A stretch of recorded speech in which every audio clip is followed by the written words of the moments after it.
বিরতির পর আবারও স্বাগত। গাঁজা বিরোধী অভিযানে সফল সোনামুড়া থানা। গোপন সংবাদের ভিত্তিতে রফিকুল হোসেনের বাড়ি থেকে উদ্ধার হলো 13টি ড্রামে 420 কিলো গাঁজা।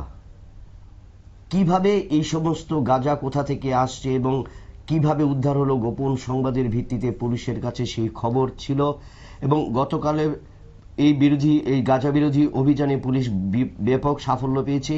সোনামুড়া থানার উরমাই এলাকার রফিক মিয়ার বাড়ি থেকে তল্লাশি চালিয়ে মাটির নিচ থেকে গাঁজা ভর্তি 13টি ড্রামে 420 কিলো শুকনো গাঁজা আটক করে পুলিশ। আটক করা হয়েছে বাড়ির মালিক রফিক মিয়াকে। সেই বিষয়ে জানালেন সোনামুড়া থানার ওসি জয়ন্ত দে। আমরা শুনে নেব কিভাবে উদ্ধার হলো সেই গাঁজা। ছিল যে উরমাই বান্দারি ছাড়া শফিক মিয়ার বাড়িতে কন্টামিনেটেড, দ্যাট মিনস গাঞ্জা মজুত করে রাখা আছে।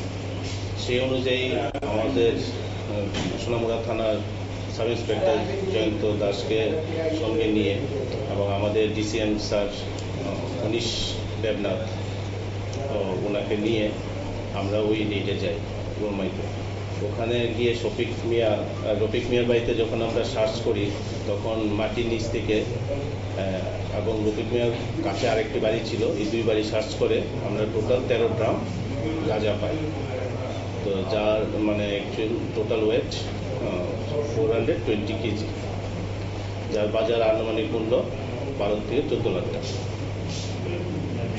এতে কি কাউকে আটক করা হয়েছে? হ্যাঁ, রফিক মিয়াকে আমরা আটক করেছি এবং ওর বিরুদ্ধে একটা এনডিপিএস অ্যাক্টে মামলা নিয়েছে এবং ওর সাথে কে বা কারা যুক্ত আছে সেটা তদন্ত সাপেক্ষ। পাশের বাড়ির আপনারা শুনলেন সোনামুড়া থানার ওসি জয়ন্তদের বক্তব্য। রফিক মিয়ার বাড়ি থেকে গোপন সংবাদের ভিত্তিতে 13টি ড্রামে উদ্ধার হলো 420 কিলো গাঁজা।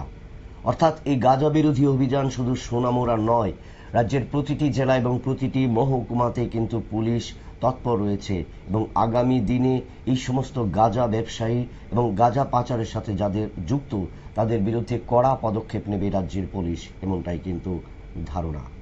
আবারও নিয়ে নিচ্ছে একটা ছোট্ট বিজ্ঞাপন বিরতির। সঙ্গে থাকুন নিউজ ভ্যানগার্ড।